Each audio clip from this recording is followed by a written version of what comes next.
Okay, Anton Karas, the third man. Hello, everybody. I'm Randy Gretico. This is Randy Gretico Live on the Fly here on 99.5 FM in New York City, WBAI, WBAI.org if you're streaming. And if you want to support the station, it's give to WBAI. We still have some books left of the Assange the Assange, In Defense of Assange. If you'd like to get that for $50 donation, autographed by Margaret Ratner, one of the editors, along with Tariq Ali. It's 212-209-2950. Okay, I got to get right into this show because I was going to do Reality Winner's Mother today and Daniel Hale, but Ramsey Clark passed over the weekend, and I have no other choice. I love this guy. The world loved him. He was one of the greatest, and I was really shooken up. I did not know he was sick. So at any rate, we've got two special guests on today to talk about. Now, you've read all the obituaries about Ramsey Clark, and people at this station know everything about him, all the great work he's done for 55, 60 years. But the humanity, the personality, the man himself. I got two people on today that knew him, have known him, worked with him since the 70s, and they are Abdeen Jabara, the civil rights attorney, and Detective Frank Serpico, ex-Detective Frank Serpico, who happens, it's his birthday today. So I want to thank both of them for being on the show today, and I'm going to go to you first, Abdeen. When did you meet Ramsey, and tell us what attracted you to him? Well, I've been involved in the Palestine support work for many years. I was practicing law in Detroit, and I got an extradition case where a Palestinian in Chicago was arrested by the American authorities on the basis of an extradition request from Israel. He was accused of a terrorist act, what they called a terrorist act, and was being held in Chicago. And I flew to Chicago, and I, along with my dear friend Jim Finnerty, we represented him in an extradition hearing, and then went through the process of appeal to the district court, and then had to file for a review in the Court of Appeals. And it was at that point we thought, well, we need some gravitas. We need to have somebody here who will have some standing in front of the court. And someone suggested to me that I contact Ramsey Clark, who was at the time practicing in New York City. So I called Ramsey Clark in New York and flew in and told him about the case. And he said, okay, I'll argue the case for you. Never, ever once mentioned any monetary remuneration or anything. So that's when I first met him, after I talked to him in New York. And he argued that case in the Seventh Circuit Court of Appeals in Chicago. And I only recently learned from Ramsey in the last several years that one of the judges who sat on that court saw him in the hallway and said to him, "Ramsey, your father would be ashamed of you." I was shocked. I was shocked when I heard that. And because I was there with him at the time of that argument, and he never mentioned anything. Well, years went by. I then became the president of the American Arab Anti-Discrimination Committee in Washington. I closed my practice and moved to Washington. And we got another extradition case of a Palestinian again, but this was in New York. And I called Ramsey about this, and sure enough, he came in and represented the gentleman. And I didn't have much contact with him during that whole period of time.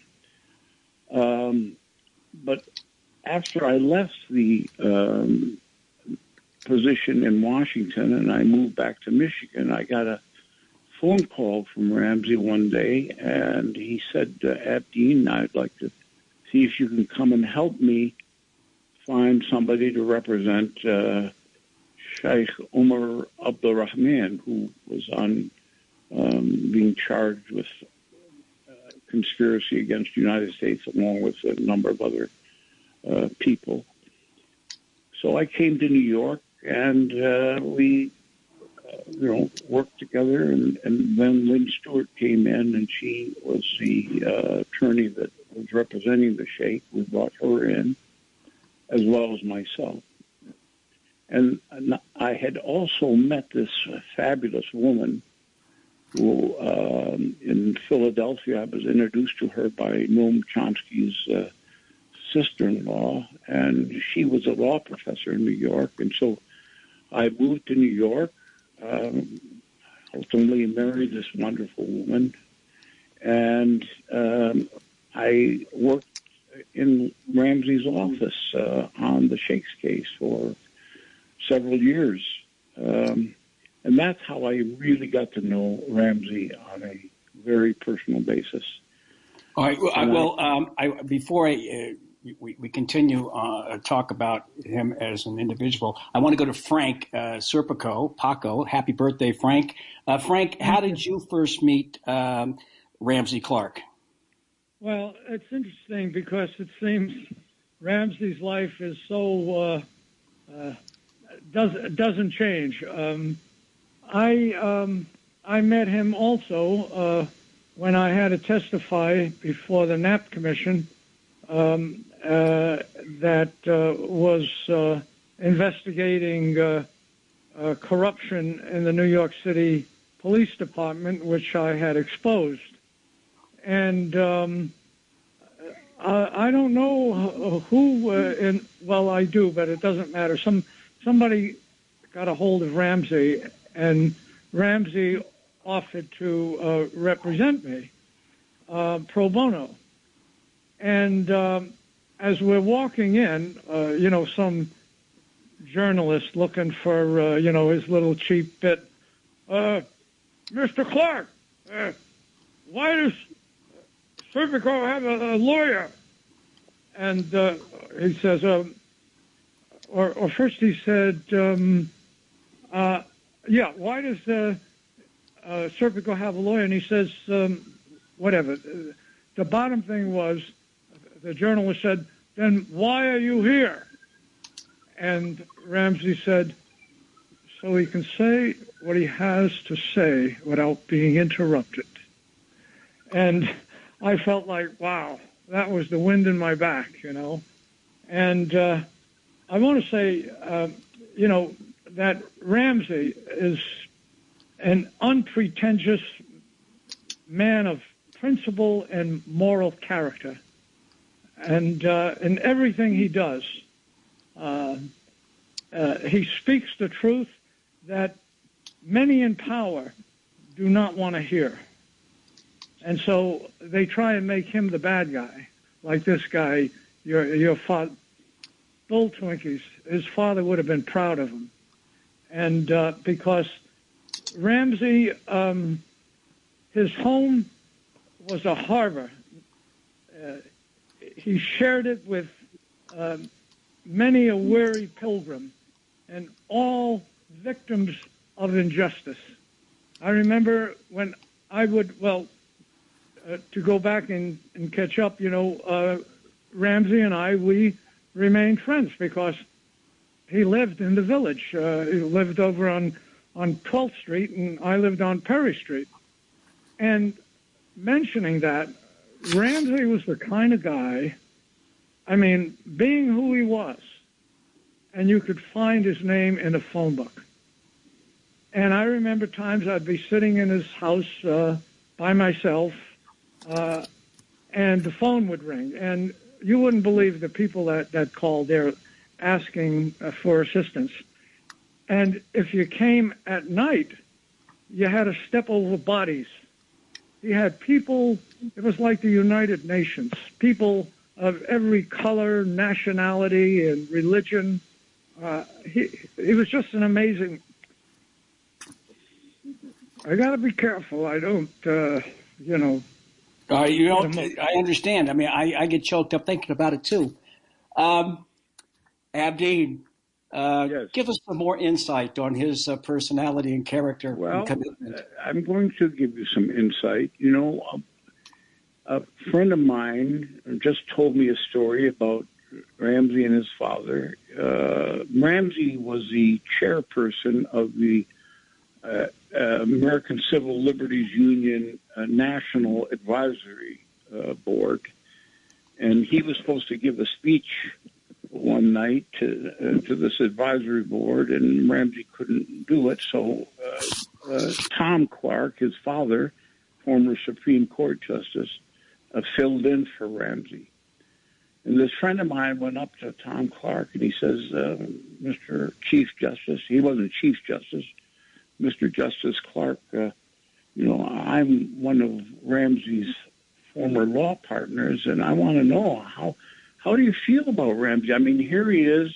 He's gone off on this very, progressive stint and is involved in all of these controversial causes. That doesn't really comport with your conservative background. And he said to him, well, I'm a chip off the old block, meaning that he and Ramsey he was so proud of Ramsey. And that really says something, because you have to understand that Ramsey got appointed to be the AG, Attorney General, and his father resigned from the Supreme Court so that there wouldn't be a conflict, and so that the first black member of the Supreme Court could be appointed, Thurgood Marshall. And that is real history. That is real history. Well, Ramsey was very good on race. He said that the abolition of the U.S. prison system as we know it must be done. This is way back when he was Attorney General. He met with the family of James Chaney after he and Andrew Goodman and Michael Schwerner were murdered. So did he ever talk about that, Frank? Not only did he meet with them, but James Chaney's brother came to work for Ramsey in his office, and he worked there when I was there. Ben Chaney, a wonderful, wonderful human being. Unfortunately, he had a stroke, but Ramsey went and brought in Ben Chaney, and he was part and parcel of the whole family, in the legal office. And Ramsey's involvement in the whole civil rights struggle is historic. I mean, it was so incredible that Nixon, actually, when he was running against Herbert Humphrey, used Ramsey's uncompromising attachment to civil rights to attack LBJ and to attack the Democratic Party.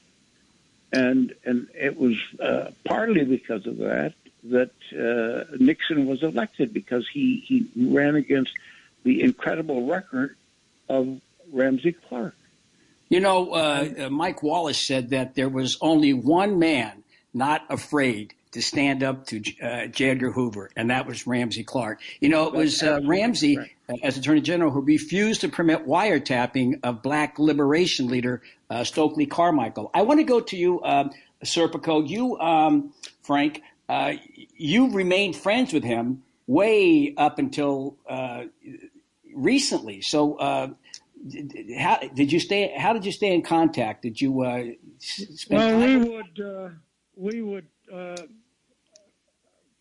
when I went down to the city, I would drop in on him, and also when they were doing a documentary, I wanted to get that documentary out, because I just thought it was something that had to be done, and I became executive producer, I think, or something, and to raise funds. So, but we just until I had spoke to him when he was about to get his second COVID shot, and he sounded fantastic, and every time I would call, he would say, Paco!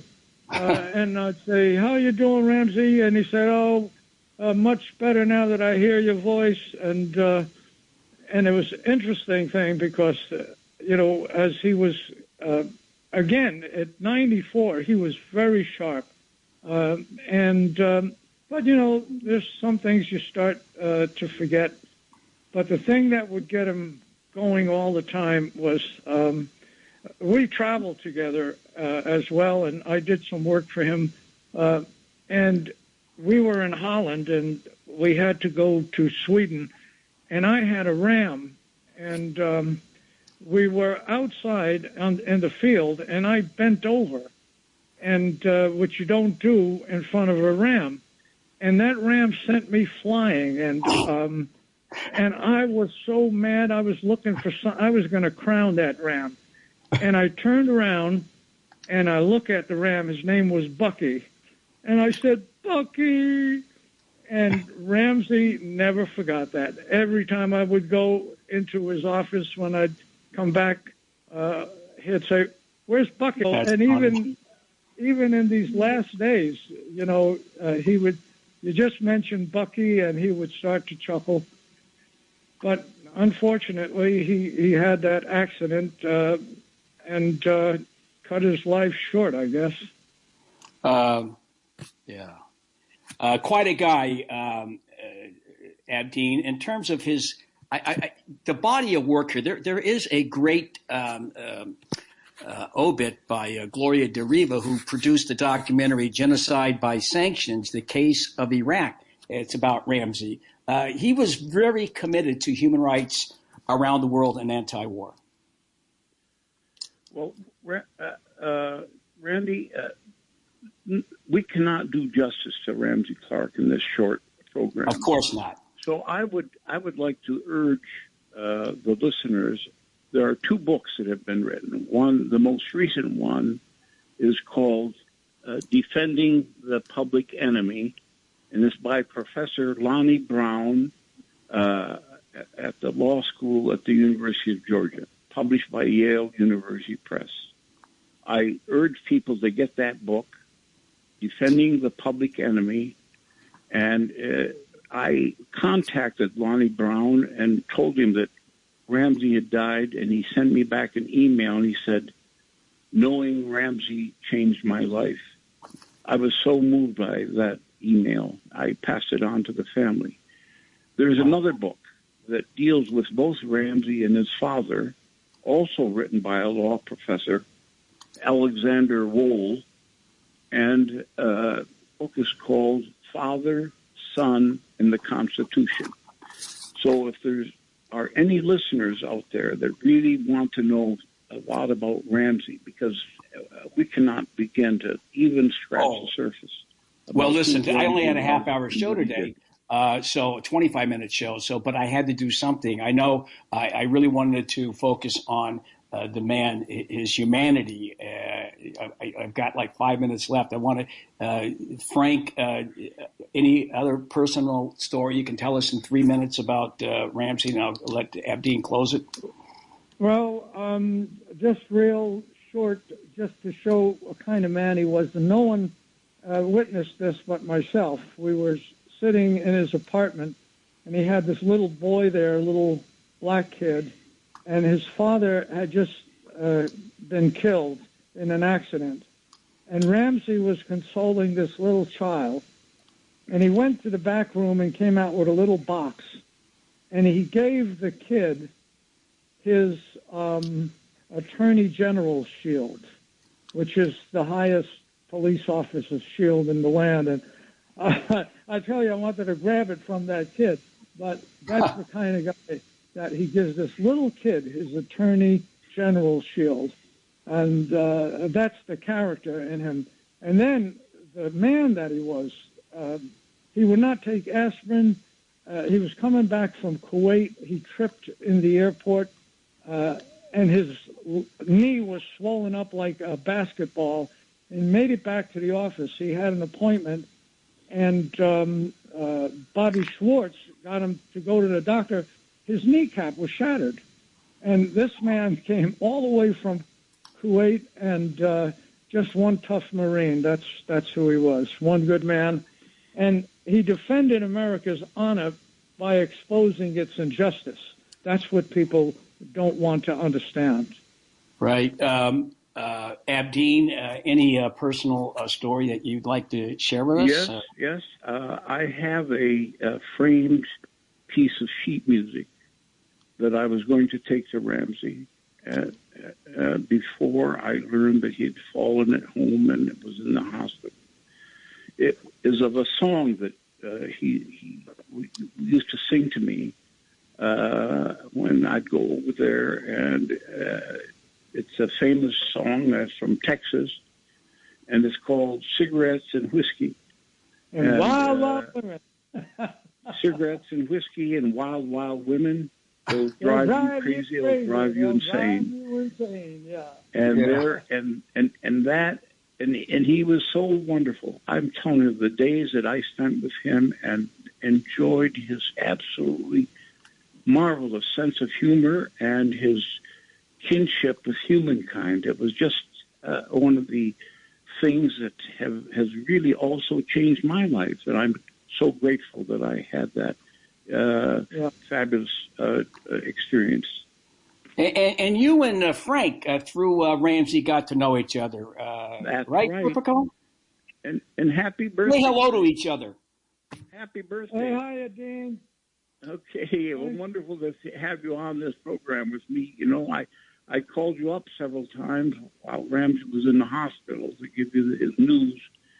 And I've tried to reach out to other friends because I know that they would want to know what was happening. And we are now part of trying to help purvey the legacy that he left. Absolutely. Yes. Frank, you got the closing minute here. Well, I never think there'll be another man like him. He's the most unpretentious and just a regular Texan. I would say he was a long drink of water that cast a long shadow, and he affected everybody's life that he ever touched. And I hope we never forget what he's done for this country, humanity, and injustice. Well, I actually got another minute left here. So, Abdeen, I'm going to let you close this with one last minute.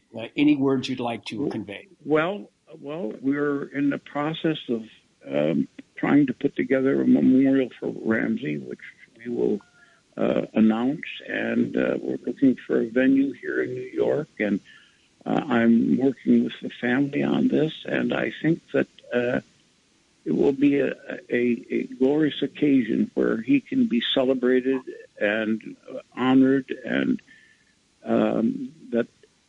and I just hope that Americans really come to understand him for the greatness that he was and the greatness that he helped to provide for this country. How do people, if they want to reach you through email, if they want to, suggest a location for the memorial? Well, we're examining several locations right now. I went by St. Mark's Church yesterday and took photographs and sent it off to the family. And there were several other locations that we're looking at, but we want this to be a fitting memorial for a great man. All right. I want to thank. Go ahead. You got 30 seconds, Serpico. I'm going to get in trouble with Reggie. You better ask Ramsey's approval, because Ramsey never liked the limelight. He knows who he was. He knows what he did. And, yes, we have to keep his memory alive so that our children and our children's children know that such a man existed. Anyway, thanks, Adeem, for the work you've done with Ramsey and supported him. I know you were there when he needed you, and I really appreciate that. All right. I want to thank both of you guys that you made this a very special show. I'm Randy Credico. This is Randy Credico Live on the Fly. We've been speaking to Abdeen Jabbar, civil rights attorney, and the birthday boy, Mr. Frank Serpico. All right, see you Saturday at 6 p.m.